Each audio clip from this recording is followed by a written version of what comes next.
په انټر کې. نو اوس موږ سره دا لس پاراګراف شو. لس ګوره تاسو د سیم کولای شئ چې دا موږ سره هر یو پاراګراف درې کرښې دی. زه ته هم چې نه ماته چې دی هر یو درې پاراګرافونه راکا درې پاراګراف راکا او هر یو ګوره کامه به سره یوز کړي او هر یو پاراګراف راکا 15 کرښې راکا دا به سره ولګي دا ګوره او انټر یې کوي. د دې انټر نه وروسته دا چې انټر کړ نو اوس موږ سره څه شو 15 کرښې پاراګراف راغی. پوه شو لکه شکرجان تاسو پوه شو ورته پوه شوي 15 کرښې ښه دا مې د تپکی داغه د پښتني سره د نوې طریقه وخو ده. بیا چې کله موږ راشو افیس بټن ته او دې ځکه چې دې موږ افیس بټن نه فایل ته بیا به موږ راشو پروفینګ ته او دې اټو کریکټ چې کله راشي دې ځکه چې دې ځکه زه ته وایم چې دې ځکه به زه ته ورکم احمد صحیح ده او دې ځکه چې دې ځکه دا لیکل تاسو د خپل فخر لیکل دی وکړل کنه دا نه خو پریمانه لیکل دی وکړل دا به دې ځنه اډ کی او دا مې موکې کو دا مې موکې کو. اوس چې تاسو ولیکئ احمد اوس چې احمد ولیکي او انټر یې کې موږ سره به دا ټیکسټ راشي. پوه شوي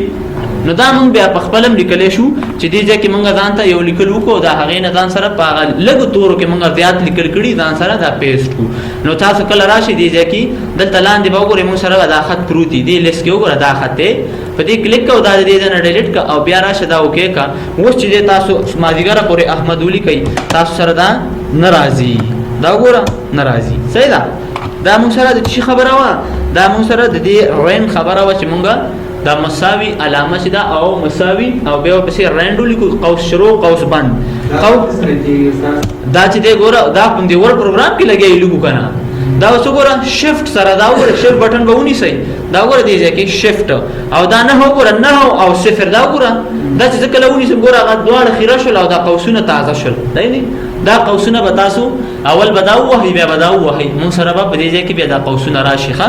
زه ګوره لازم دلته او دلته ما دا انټر کوم ګوره دا دې ځکه شراله لما دې ځتا زه دلته خپل کلیک کوم دا ګوره شیفت بٹن مې نیولې دا یو او بل دا ګوره دا مون سره دواړه قوسونه دي چې موږ د دې لارې نه راوستلې شو.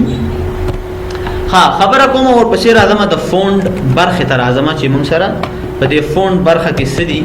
ګوره که موږ سره لیکنه وي دا لیکنه به تاسو څنګه ډیزاین کوئ ځان ته.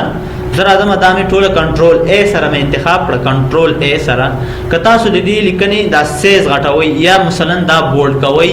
لګي دسی غټواله وته ورکي نو دا به موږ سره شي د بورډ حالت کې بشي. زم چې نه دا مته مو بورډ کوا دا ما سره به ته خپل ادي حالت کې راکا نو صرف ټک مارک دی